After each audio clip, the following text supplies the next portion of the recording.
دوستو آج ہم جانیں گے جنگ بدر کے واقعہ کے بارے میں، تو چلیے شروع کرتے ہیں۔ بسم اللہ الرحمن الرحیم۔ جنگ بدر مدینہ منورہ سے تقریباً 80 میل کے فاصلے پر ایک گاؤں کا نام ہے، جہاں زمانہ جاہلیت میں سالانہ میلہ لگتا تھا۔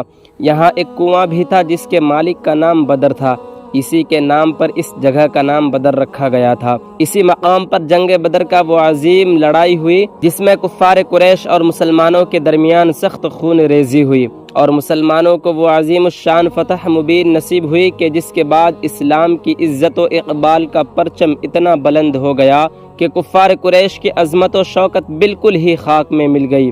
اللہ تعالیٰ نے جنگ بدر کے دن کا نام یوم الفرقان رکھا۔ قرآن کی سورہ انفال میں تفصیل کے ساتھ اور دوسری سورتوں میں اجمالاً بار بار اس لڑائی کا ذکر فرمایا، اور اس جنگ میں مسلمانوں کی فتح مبین کے بارے میں احسان جتاتے ہوئے خداوند عالم نے قرآن مجید میں ارشاد فرمایا، وَلَقَدْ نَصَرَكُمُ اللَّهُ بِبَدْرٍ وَأَنْتُمْ أَذِلَّةٌ فَاتَّقُوا اللَّهَ لَعَلَّكُمْ تَشْكُرُونَ۔ ترجمہ، اور یقیناً خداوند تعالیٰ نے تم لوگوں کی مدد فرمائی بدر میں جب کہ تم لوگ کمزور اور بے سر و سامان تھے، تو تم لوگ اللہ سے ڈرتے رہو تاکہ تم لوگ شکر گزار ہو جاؤ۔ جب جنگ بدر کا وقت آیا تو کفار قریش مسلمانوں سے پہلے بدر میں پہنچ گئے تھے، اس لیے اچھے جگہوں پر ان لوگوں نے اپنا قبضہ جما لیا تھا۔ حضور صلی اللہ تعالی علیہ وسلم جب بدر کے قریب پہنچے تو شام کے وقت حضرت علی، حضرت زبیر، حضرت سعد بن ابی وقاص رضی اللہ تعالی عنہم کو بدر کی طرف بھیجا تاکہ یہ لوگ کفار قریش کے بارے میں خبر لائے۔ ان حضرات نے قریش کے 2 غلاموں کو پکڑ لیا جو لشکر کفار کے لیے پانی بھرنے پر مقرر تھے۔ حضور صلی اللہ تعالی علیہ وسلم نے ان دونوں غلاموں سے دریافت فرمایا کہ بتاؤ اس قریشی فوج میں قریش کے سرداروں میں سے کون کون ہے؟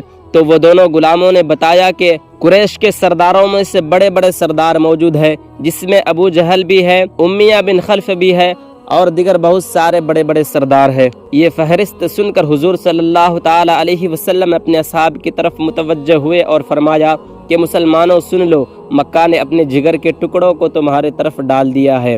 حضور صلی اللہ تعالی علیہ وسلم نے جب بدر میں نزول فرمایا تو ایسی جگہ پر پڑاؤ ڈالا جہاں نہ کوئی کنواں تھا نہ کوئی چشمہ، اور وہاں کی زمین اتنی ریتیلی تھی کہ گھوڑوں کے پاؤں زمین میں دھستے تھے۔ یہ دیکھ کر حضرت حباب رضی اللہ تعالی عنہ نے عرض کیا کہ یا رسول اللہ صلی اللہ تعالی علیہ وسلم، آپ نے پڑاؤ کے لیے جس جگہ کو منتخب فرمایا ہے یہ وحی کے روح سے ہے یا فوجی تدبیر سے؟ تو آپ صلی اللہ تعالی علیہ وسلم نے فرمایا کہ اس کے بارے میں کوئی وحی نہیں اتری ہے۔ تو حضرت حباب رضی اللہ تعالی عنہ نے کہا کہ پھر میری رائے میں جنگی تدابیر کے رو سے بہتر یہ ہے کہ ہم کچھ آگے بڑھ کر پانی کے چشموں پر قبضہ کر لیں تاکہ کفار جن کنووں پر قبضہ ہے وہ بیکار ہو جائیں، کیونکہ انہی چشموں سے ان کے کنووں میں پانی جاتا ہے۔ حضور صلی اللہ تعالی علیہ وسلم نے ان کی رائے کو پسند فرمایا اور اسی پر عمل کیا گیا۔ خدا کی شان کے بارش بھی ہو گئی جس سے میدان کی گرد اور ریت جم گئی، جس پر مسلمانوں کے لیے چلنا پھرنا آسان ہو گیا، اور کفار کی زمین پر کیچڑ ہو گئی جس سے ان کو چلنے پھرنے میں دشوار ہو گئی، اور مسلمانوں نے بارش کا پانی روک کر جا بجا حوض بنا لیے تاکہ یہ پانی غسل اور وضو کے کام آئے۔ اسی احسان کو خداوند عالم نے قرآن میں اس طرح بیان کیا ہے، وَيُنَزِّلُ عَلَيْكُم مِّنَ السَّمَاءِ مَاءً لِيُطْهِرَكُم بِهِ، اور خدا نے آسمان سے پانی برسا دیا تاکہ وہ تم لوگوں کو پاک کر دے۔ 17 رمضان 2 ہجری جمعہ کی رات تھی۔ تمام فوج تو آرام و چین کی نیند سو رہی تھی، مگر ایک سرور کائنات صلی اللہ تعالی علیہ وسلم کی ذات تھی جو ساری رات خداوند عالم سے لو لگائے دعا میں مصروف تھی۔ صبح نمودار ہوئی تو آپ صلی اللہ تعالی علیہ وسلم نے لوگوں کو نماز کے لیے بیدار فرمایا۔ پھر نماز کے بعد قرآن کی آیات جہاد سنا کر ایسا لرزہ خیز اور ولولہ انگریز واعظ فرمایا کہ مجاہدین اسلام کی رگوں کے خون کا قطرہ قطرہ جوش و خروش کا سمندر بن کر طوفانی موجیں مارنے لگا، اور لوگ میدان جنگ کے لیے تیار ہونے لگے۔ اب وہ وقت ہے کہ میدان بدر میں حق و باطل کی دونوں صفیں ایک دوسرے کے سامنے کھڑی ہے۔ قرآن اعلان کر رہا ہے، قد کان لکم آیۃ فی فئتین التقطا فئۃ تقاتل فی سبیل اللہ واخری کافرہ۔ ترجمہ، جو لوگ باہم لڑے ان میں تمہارے لیے عبرت کا نشان ہے، ایک خدا کی راہ میں لڑ رہا تھا اور دوسرا منکر خدا تھا۔ حضور صلی اللہ تعالی علیہ وسلم مجاہدین اسلام کی صف بندی سے فارغ ہو کر مجاہدین کے قرارداد کے مطابق اپنے اس چھپر میں تشریف لے گئے، جس کو صحابہ اکرام نے آپ صلی اللہ تعالی علیہ وسلم کی بیٹھنے کے لیے بنا رکھا تھا۔ اب اس چھپر کی حفاظت کا سوال بے حد اہم تھا، کیونکہ کفار قریش کے حملوں کا اصل نشانہ حضور صلی اللہ تعالی علیہ وسلم ہی کی ذات تھی۔ کسی کی ہمت نہیں پڑتی تھی کہ اس چھپر کا پہرا دے، لیکن اس موقع پر بھی آپ صلی اللہ تعالی علیہ وسلم کے یارغار حضرت صدیق اکبر رضی اللہ تعالی عنہ ہی کی قسمت میں یہ سعادت لکھی تھی کہ وہ ننگی تلوار لے کر اس جھونپڑی کے پاس ڈٹے رہے، اور حضرت سعد بن معاذ رضی اللہ تعالی عنہ بھی چند انصاریوں کے ساتھ اس چھپر کے گرد پہرے دیتے رہے۔ جنگ کی ابتدا اس طرح ہوئی کہ سب سے پہلے عامر بن حضرمی، جو اپنے مقتول بھائی عمرو بن حضرمی کے خون کا بدلہ لینے کے لیے بے قرار تھا، جنگ کے لیے آگے بڑھا۔ اس کے مقابلے کے لیے حضرت عمر رضی اللہ تعالی عنہ کے غلام حضرت مہجہ رضی اللہ تعالی عنہ میدان میں نکلے اور لڑتے ہوئے شہادت سے سرفراز ہو گئے۔ پھر حضرت حارثہ بن سراقہ انصاری رضی اللہ تعالی عنہ حوض سے پانی پی رہے تھے کہ ناگہاں ان کو کفار کا ایک تیر لگا اور وہ شہید ہو گئے۔ پھر کفار کا سپہ سالار عتبہ بن ربیعہ اپنے سینہ پر شتر مرغ کا پر لگائے ہوئے اپنے بھائی شیبہ بن ربیعہ اور اپنے بیٹے ولید بن عتبہ کو ساتھ لے کر غصہ میں بھرا ہوا اپنی صف سے نکل کر مقابلہ کی دعوت دینے لگا۔ اسلامی صفوں میں سے حضرت عوف اور حضرت معاذ عبداللہ بن رواحہ رضی اللہ تعالی عنہم مقابلہ کو نکلے۔ عتبہ نے ان لوگوں کا نام و نسب پوچھا۔ جب معلوم ہوا کہ یہ لوگ انصاری ہے تو عتبہ نے کہا، ہم کو تم لوگوں سے کوئی غرض نہیں۔ پھر عتبہ نے چلا کر کہا، اے محمد صلی اللہ تعالی علیہ وسلم، یہ لوگ ہمارے جوڑ کہ نہیں ہے، اشراف قریش کو ہم سے لڑنے کے لیے میدان میں بھیجو۔ حضور صلی اللہ تعالی علیہ وسلم نے حضرت حمزہ اور حضرت علی رضی اللہ تعالی عنہ کو حکم دیا کہ آپ لوگ ان تینوں کے مقابلہ کے لیے نکلے۔ یہ تینوں بہادران اسلام میدان میں نکلے۔ چونکہ یہ تینوں حضرات سر پر خود پہنے ہوئے تھے، جس سے ان کے چہرے چھپ گئے تھے، اس لیے عتبہ نے ان حضرات کو نہیں پہچانا اور پوچھا کہ تم کون لوگ ہو۔ جب ان تینوں نے اپنے اپنے نام و نسب بتائے تو عتبہ نے کہا، ہاں اب ہمارا جوڑ ہے۔ جب ان لوگوں میں جنگ شروع ہوئی تو حضرت حمزہ اور حضرت علی اور حضرت عبیدہ رضی اللہ تعالی عنہم نے اپنی ایمانی شجاعت کا ایزا مظاہرہ کیا۔ بدر کی زمین دھل گئی اور کفار کے دل تھرا گئے، اور ان کی جنگ کا انجام یہ ہوا کہ حضرت حمزہ رضی اللہ تعالی عنہ نے عتبہ کا مقابلہ کیا۔ دونوں انتہائی بہادری کے ساتھ لڑتے رہے، مگر آخرکار حضرت حمزہ رضی اللہ تعالی عنہ نے اپنی تلوار کے وار سے مار مار کر عتبہ کو زمین پر ڈھیر کر دیا۔ ولید نے حضرت علی رضی اللہ تعالی عنہ سے جنگ کی۔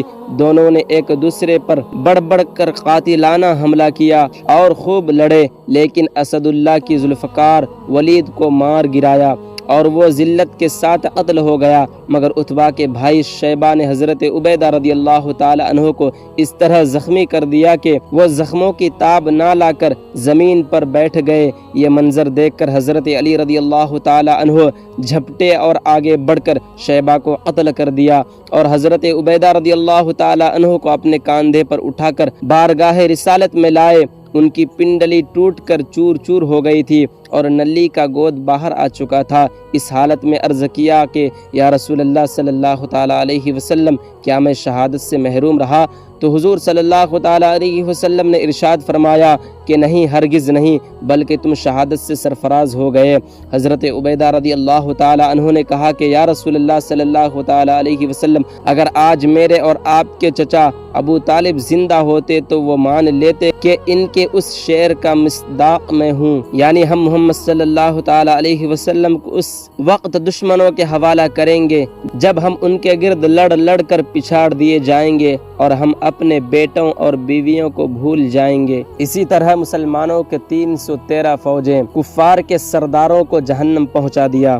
حضرت عبد الرحمن بن عوف رضی اللہ تعالی عنہ کا بیان ہے کہ میں صف میں کھڑا تھا اور میرے دائیں بائیں دونوں عمر لڑکے کھڑے تھے۔ ایک نے چپکے سے پوچھا کہ چچا جان، کیا آپ ابو جہل کو پہچانتے ہیں؟ میں نے اس سے کہا کہ کیوں بھتیجے، تم کو ابو جہل سے کیا کام ہے؟ اس نے کہا کہ چچا جان، میں نے خدا سے یہ عہد کیا ہے، میں ابو جہل کو جہاں دیکھ لوں گا یا تو اس کو قتل کر دوں گا یا خود لڑتا ہوا مر جاؤں گا۔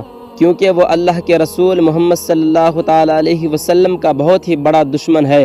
حضرت عبد الرحمن رضی اللہ تعالیٰ عنہ کہتے ہیں کہ میں حیرت سے ان نوجوان کا منہ تاک رہا تھا کہ دوسرے نوجوان نے بھی مجھ سے یہی کہا۔ اتنے میں ابو جہل تلوار گھماتا ہوا سامنے آ گیا اور میں نے اشارہ سے بتا دیا کہ ابو جہل یہی ہے۔ بس پھر کیا تھا کہ یہ دونوں لڑکے تلواریں لے کر اس پر اس طرح ٹوٹ پڑے جس طرح باز اپنے شکار پر جھپٹتا ہے۔ دونوں نے اپنی تلواروں سے مار مار کر ابو جہل کو زمین پر ڈھیر کر دیا۔ یہ دونوں لڑکے حضرت معوذ اور حضرت معاذ رضی اللہ تعالی عنہما تھے جو عفراء کے بیٹے تھے۔ ابو جہل کے بیٹے اکرما نے اپنے باپ کے قاتل حضرت معاذ رضی اللہ تعالی عنہ پر حملہ کر دیا اور پیچھے سے ان کے بائیں شانہ پر تلوار ماری جس سے ان کا بازو کٹ گیا، لیکن تھوڑا سا چمڑا باقی رہ گیا اور ہاتھ لٹکنے لگا۔ حضرت معاذ رضی اللہ تعالی عنہ نے اکرما کا پیچھا کیا اور دور تک دوڑایا، مگر اکرما بھاگ کر بچ نکلا۔ حضرت معاذ رضی اللہ تعالی عنہ اس حالت میں بھی لڑتے رہے، لیکن کٹے ہوئے ہاتھ کے لٹکنے سے زحمت ہو رہی تھی تو انہوں نے اپنے کٹے ہوئے ہاتھ کو پاؤں سے دبا کر اس زور سے کھینچا کہ وہ الگ ہو گیا اور پھر وہ آزاد ہو کر ایک ہاتھ سے لڑتے رہے۔ حضرت عبداللہ بن مسعود رضی اللہ تعالی عنہ ابو جہل کے پاس سے گزرے۔ اس وقت ابو جہل میں کچھ زندگی باقی تھی۔ حضرت عبداللہ بن مسعود رضی اللہ تعالی عنہ نے اس کی گردن کو اپنے پاؤں سے روند کر فرمایا، تو ہی ابو جہل ہے، بتا آج تجھے اللہ نے کیسا رسوا کیا۔ ابو جہل نے اس حالت میں بھی گھمنڈ کے ساتھ یہ کہا کہ تمہارے لیے یہ کوئی بڑا کارنامہ نہیں ہے، میرا قتل ہو جانا اس سے زیادہ نہیں ہے کہ ایک آدمی کو اس کے قوم نے قتل کر دیا۔ ہاں مجھے اس کا افسوس ہے کہ کاش مجھے کسانوں کے سوا کوئی دوسرا شخص قتل کرتا۔ حضرت معوذ اور حضرت معاذ رضی اللہ تعالیٰ عنہما کیونکہ یہ دونوں انصاری تھے اور انصار کھیتی باڑی کا کام کرتے تھے اور قبیلہ قریش کے لوگ کسانوں کو بڑی حقارت کی نظر سے دیکھا کرتے تھے، اس لیے ابو جہل نے کسانوں کے ہاتھ سے قتل ہونے کو اپنے لیے قابل افسوس بتایا۔ جنگ ختم ہونے کے بعد حضور صلی اللہ تعالی علیہ وسلم حضرت عبداللہ بن مسعود رضی اللہ تعالی عنہ کو ساتھ لے کر جب ابو جہل کی لاش کے پاس سے گزرے تو لاش کی طرف اشارہ کر کے فرمایا کہ ابو جہل اس زمانے کا فرعون ہے۔ پھر عبداللہ بن مسعود رضی اللہ تعالی عنہ نے ابو جہل کا سر کاٹ کر تاجدار دو عالم محمد صلی اللہ تعالی علیہ وسلم کے قدموں پر ڈال دیا۔ السلام علیکم ورحمۃ اللہ وبرکاتہ۔ پورا واقعہ تو بیان نہیں ہو پایا، انشاءاللہ تعالی اس کے آگے پھر اگلی ویڈیو میں بیان کریں گے۔ اگر آپ ابھی تک میرے چینل کو سبسکرائب نہیں کیے ہیں تو سبسکرائب کر لیجئے، ویڈیو کو لائک کر دیجئے۔ پھر ملتے ہیں اگلی ویڈیو میں۔